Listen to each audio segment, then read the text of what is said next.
Now, Georgia's opposition is trying to draw attention to the growing number of political prisoners in the country.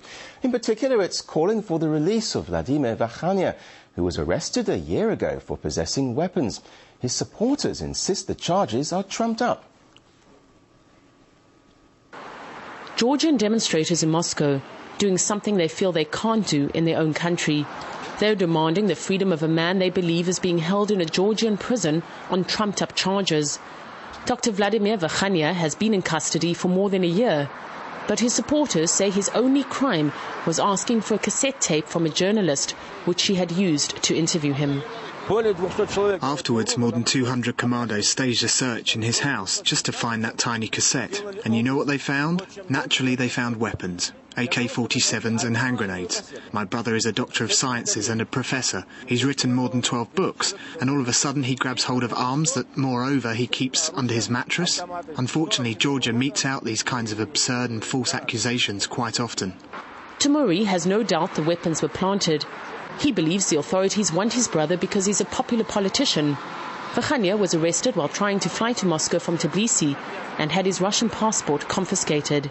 Lawyers say they're trying to prove the accusations against him are false, but they're not confident they'll get a fair trial.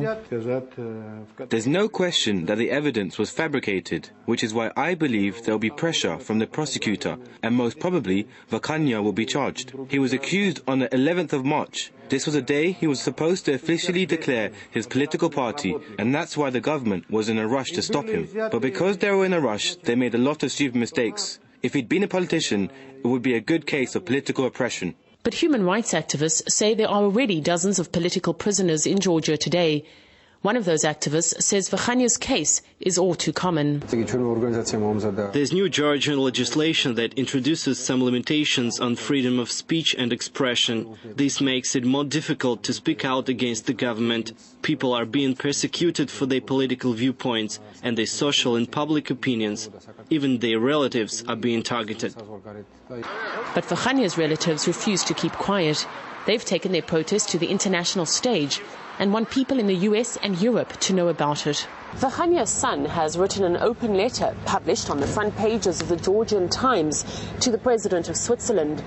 In it, he asks that the international community become more involved in a case that has all the markings of government interference. It's regrettable, but these things are happening pretty often in Georgia today. Democracy, after all, is not about haranguing TV audiences in the US about being a democratic country. Democracy is about people living freely, being able to speak their mind, being able to air their political views. Regrettably, Georgia can't boast anything of this kind.